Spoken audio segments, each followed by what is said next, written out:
music has something very important to teach us about the reason God told us to keep a Sabbath day in the first place. And I know that doesn't make sense yet, so stick with me. Do you notice, or if you know how to read music, are you aware that on a sheet of music, there's not just this one solid note that goes boom for the entire song? What if that were the entire song? There are rests built into the music. There are rest periods, pauses of rest at just the right times to make that sound into something beautiful, into something that's useful.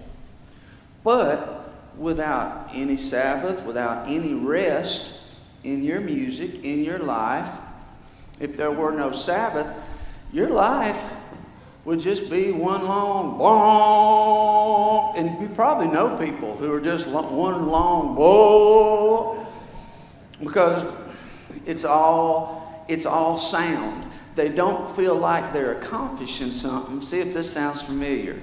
Unless they're doing something. Does anybody know what I'm talking about? Does anybody know what I'm talking about when I say that time spent resting feels like time wasted?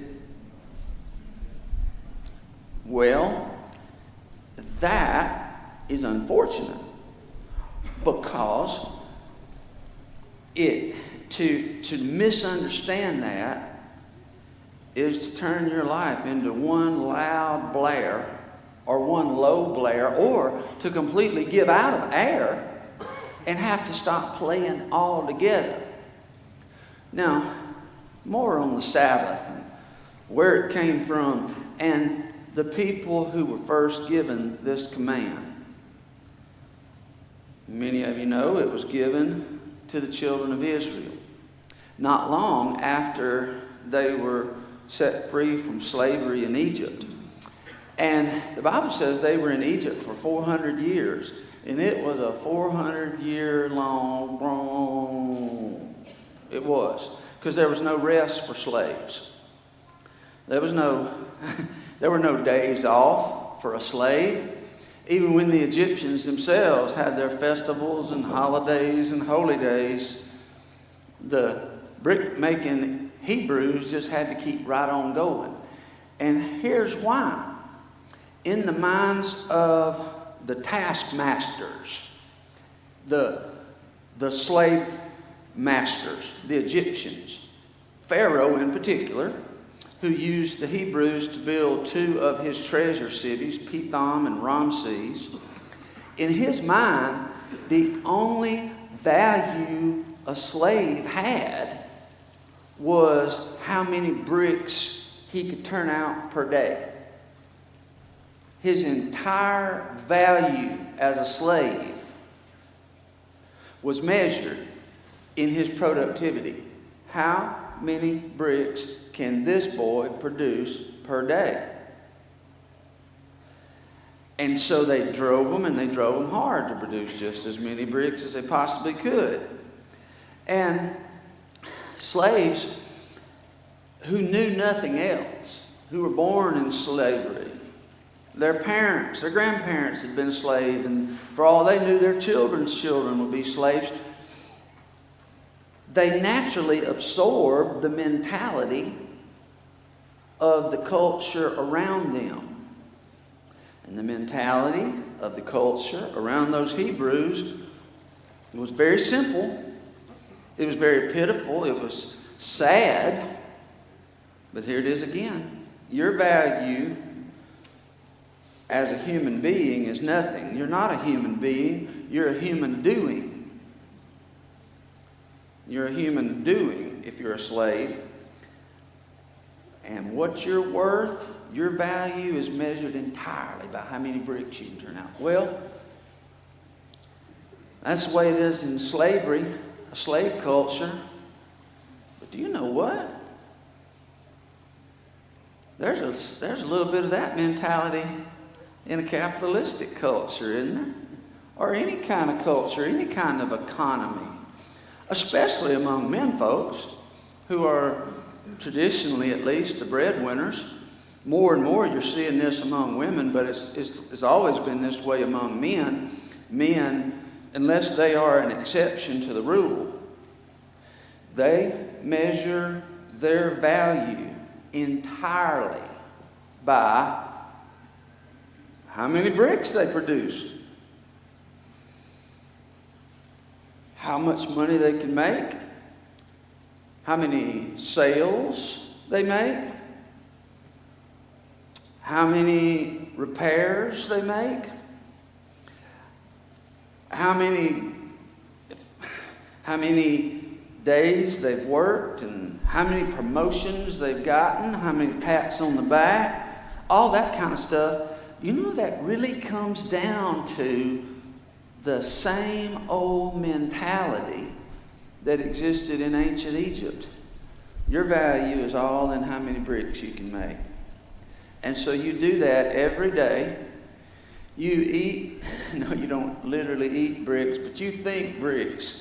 You go to sleep at night and you dream about bricks, because that's your whole life. And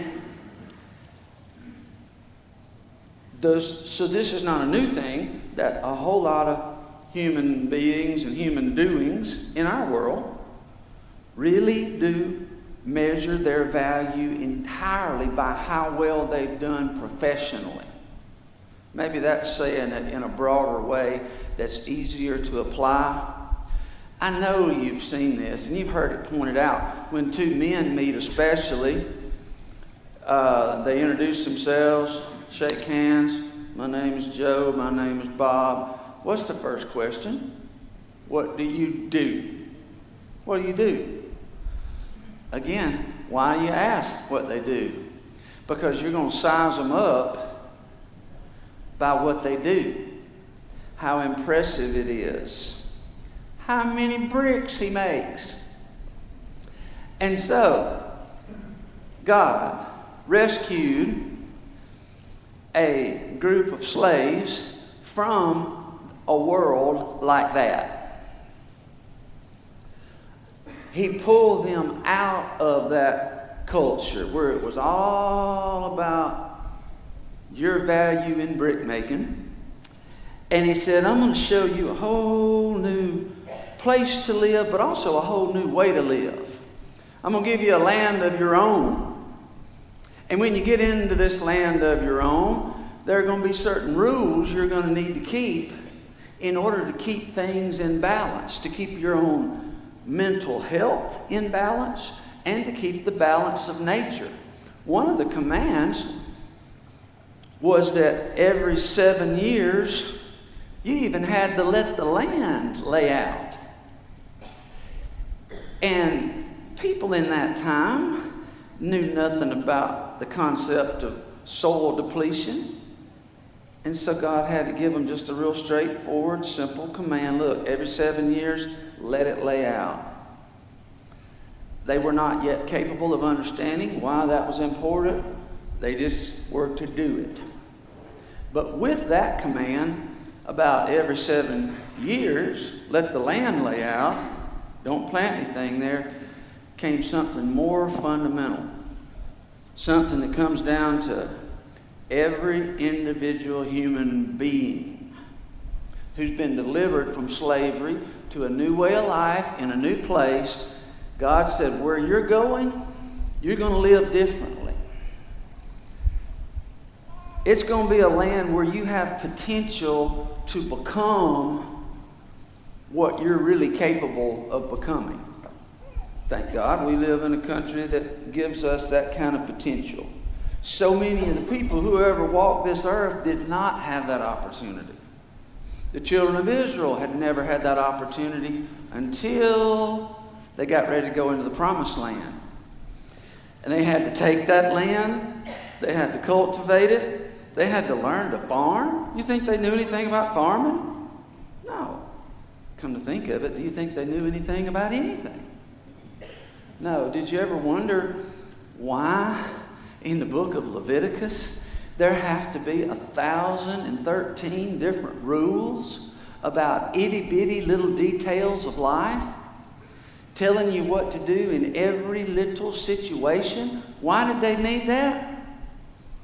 Because when your whole purpose is to wake up every morning and make bricks until it's too dark to see, you don't have to think about anything. You never have to make any decisions for yourself. All decisions are made for you.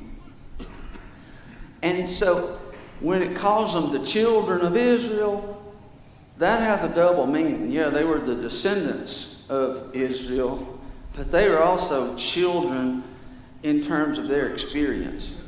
They had not been taught any of the things you grew up taking for granted.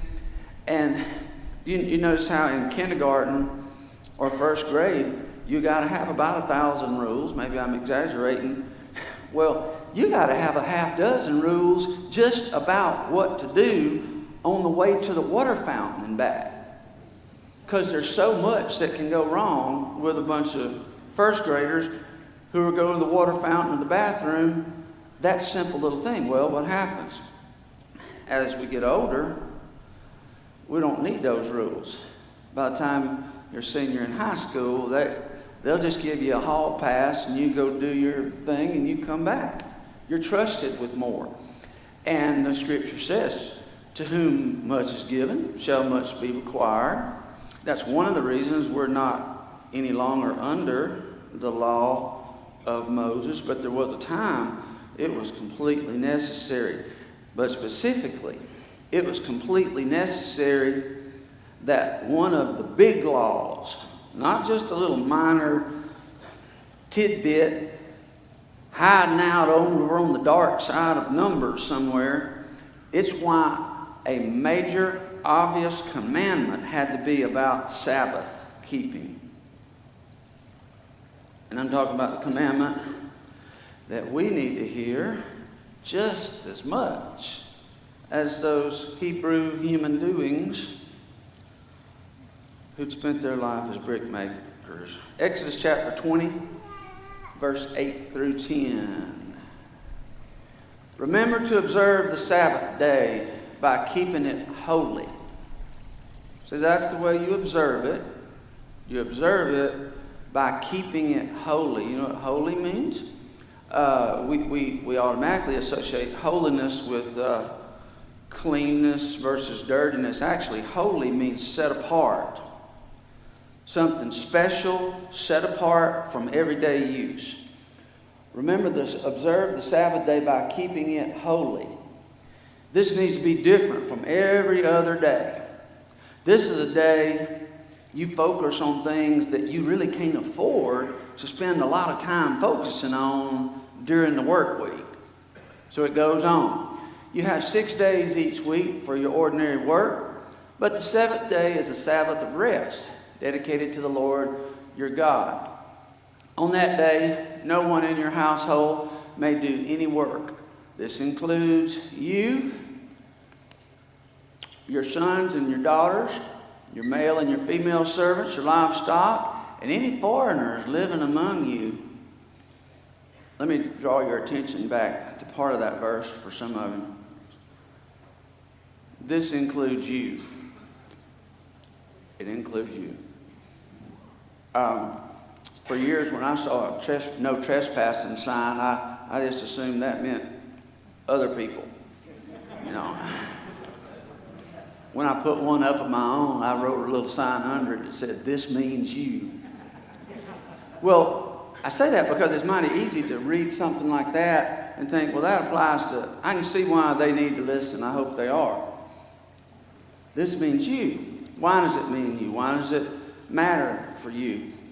It's because of one ultra important thing. Ultra important.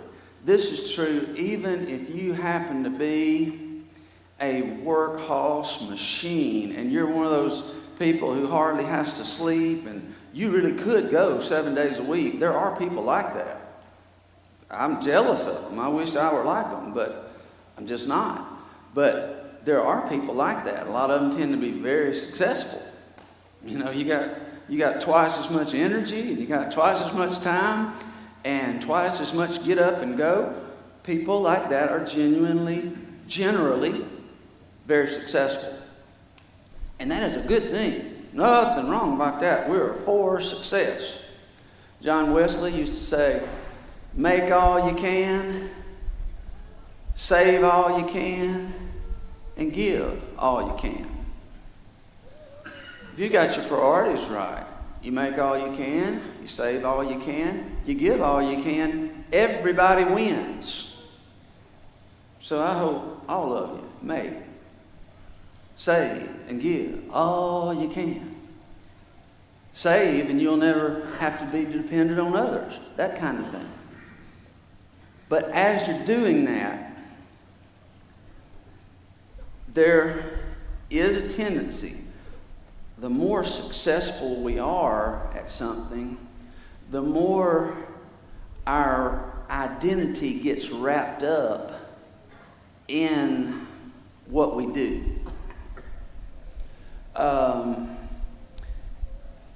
How can I say this to stress it with more emphasis? Let me say it once more and then give you an example.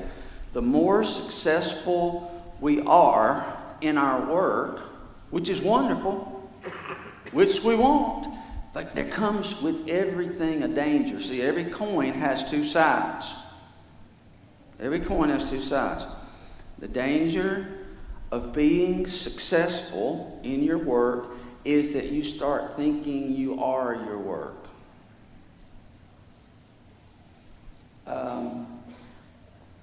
Just Friday night, I had some friends in town, and we were talking about some old TV shows from when we were growing up, and I remembered The $6 Million Man.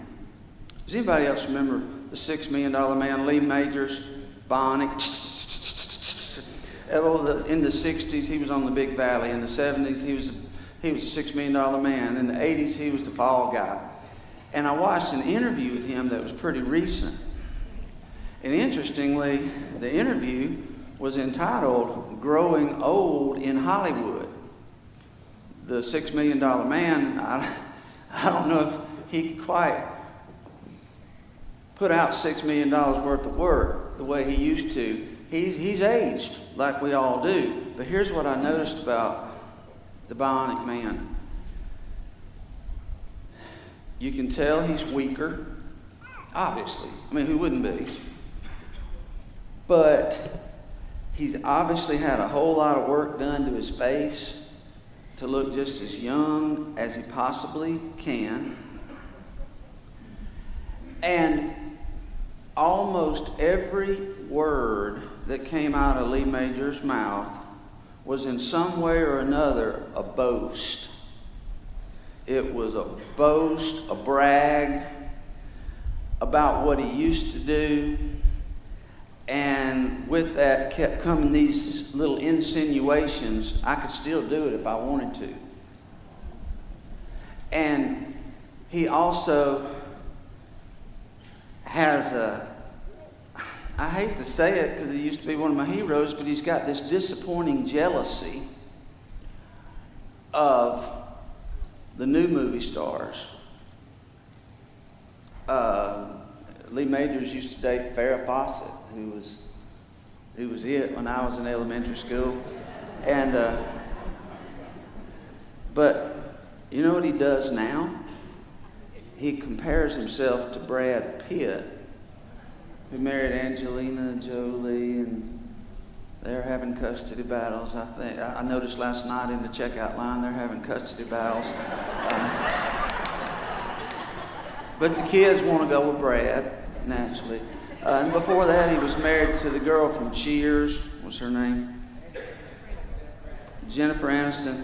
Well, I saw Lee Majors in an interview say, hey, these young kids don't know it, but I used to be Brad Pitt, and I was married to Farrah Fawcett, and I was that. Well, I think that's a little bit of an exaggeration, first of all. But do you follow that? He is 70-something years old, and he still cannot let go of that role. Because apart from that, he doesn't even know who he is. He is Steve Austin, or wants desperately to still be. But he's not. And there are a few things any sadder than seeing a man or a woman long past their prime, and they're miserable, and they're jealous, and they're bitter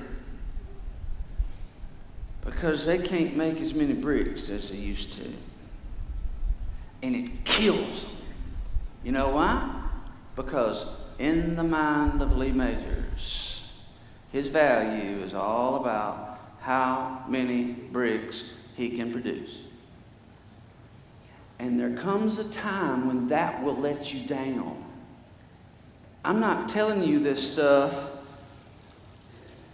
to in any way try to talk you into dumbing down your performance. No. Work hard. Do well. Be the very best you can be. No, let me change that. Be the very best you can be. Do the very best you can do. Because your being and your doing are different.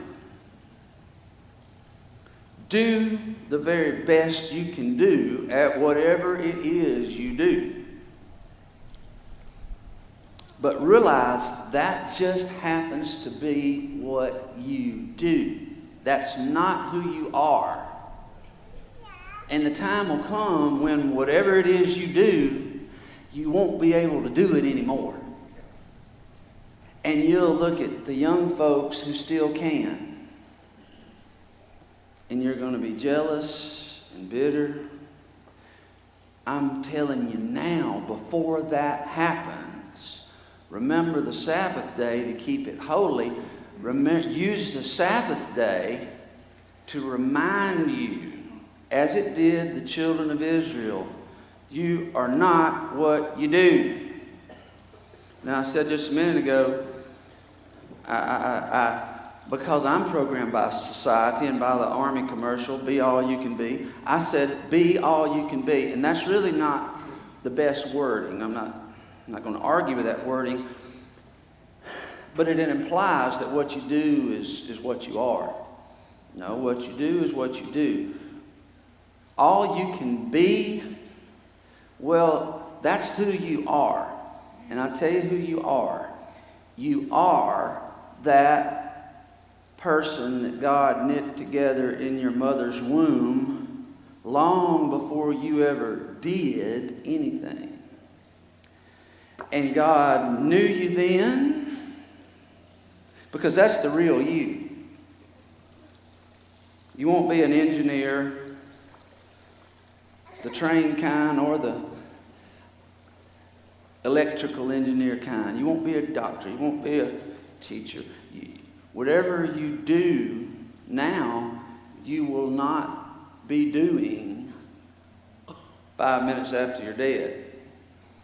You probably won't be doing it for 20 years before you die. Sabbath is a day to remember that every day. Who I am is a child of God. And what counts more than anything else in all the world is the kind of relationship I build with God while I'm in this world. Because that never grows old. That's the one thing that never grows old. It's the part of you that's timeless. I'm saying be careful about putting too much of your emphasis on things that time will take away. Now, we got to do a lot of that. We got to do some of that.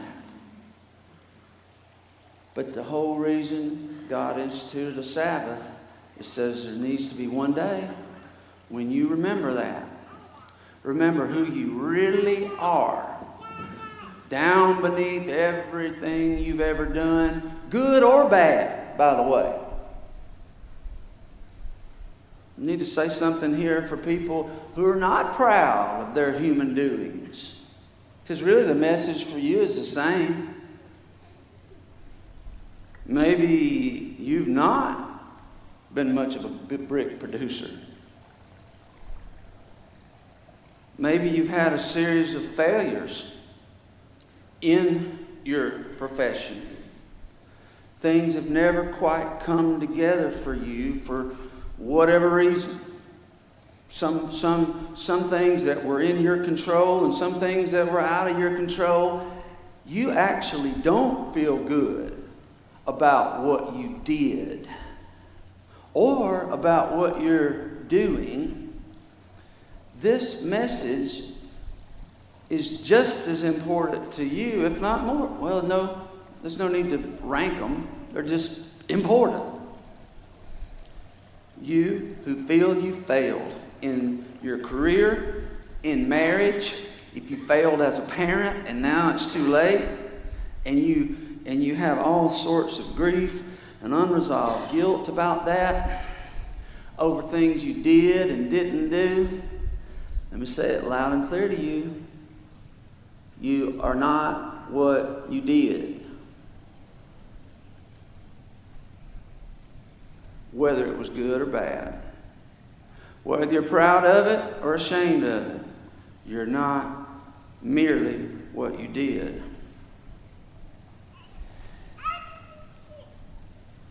I think that in our world, we need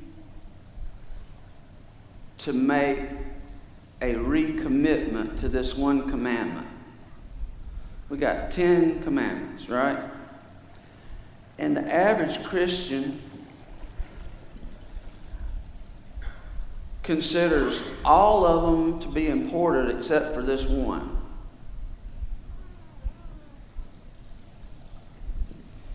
Thou shalt not commit murder. Thou shalt not commit adultery. Thou shalt not steal. Thou shalt not bow down to any false images. Thou shalt remember the Sabbath day, keep it holy. That's the one that Christians don't really even think about. And I'm not saying this to make you feel guilty over it. I'm saying this commandment is like all the others. It was given to us not to hold us down, but to prevent us from a whole lot of misery.